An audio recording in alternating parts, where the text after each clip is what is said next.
The representative from New York, Ms. Stefanik, is recognized for 5 minutes. Thank you, Chairman Kiley. Professor Golden, thank you for being here today. You describe in your written testimony the anti-Semitic harassment that a professor and students have directed towards you and how it has caused you to want to leave academia. Could you describe the overall atmosphere that Jewish faculty and Jewish students are facing at your college? And specifically, what was the college administration's response to those anti-Semitic incidents directed specifically to you?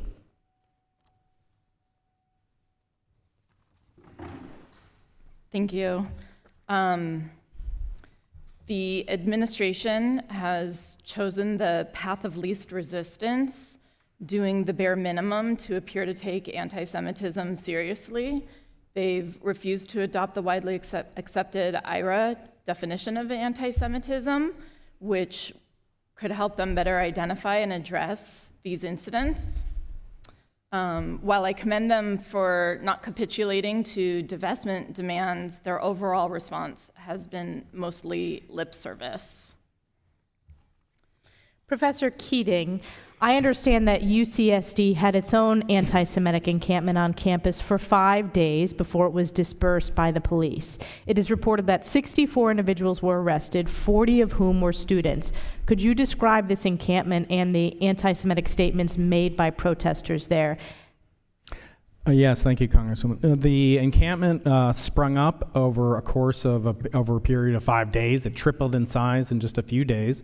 The protesters were allowed to have their freedom of speech, their First Amendment rights recognized. In fact, there have been 2,500 attendees to pro-Palestinian / anti-Israel protests on our campus alone, which have been majority peaceful. But this one was different.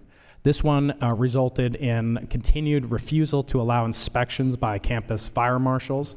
There were weapons found there, including a 3-foot-long ninja sword that I displayed during my testimony. There were flammable materials found there.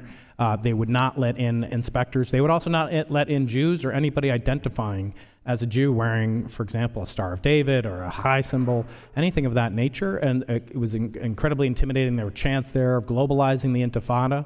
There were leaflets passed out by the Revolutionary Socialist of America that said that freedom for Palestine means death to America, as I displayed in my oral testimony as well. So this was an incredibly hostile environment, not just for Jews, but for Americans and students who wanted to just have a peaceful day to go about their lives on campus and study or their employment.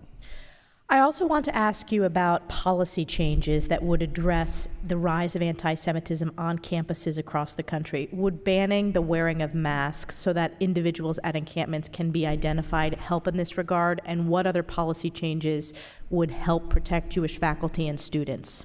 I think so. I think banning masks is one step to doing so. I think it's appropriate to wear religious garb, of course, but to completely cover your face, there's absolutely no need to do that unless you're involved in some activity that you're either ashamed of or do not want to participate in.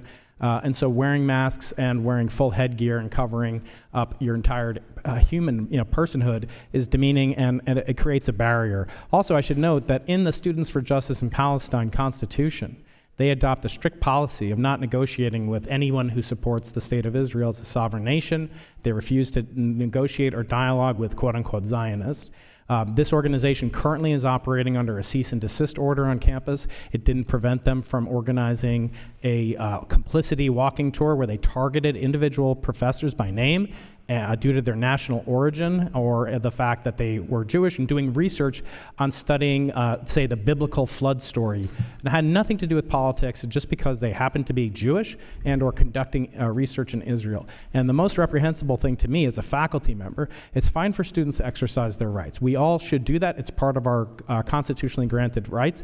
But for faculty to take a paycheck from a university that they claim is committing acts of genocide, is complicit in genocide, and to continue working there and encourage students to get arrested and call students themselves complicit in the genocide themselves.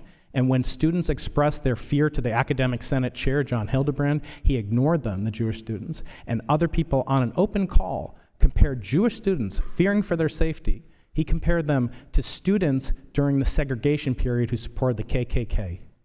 This is unacceptable in a place of learning, in my opinion. Thank you for your bravery being here today. Thank you for standing up what is morally right, standing up for Jewish students, Jewish faculty, Jews around the world. And with that, I yield back. The representative from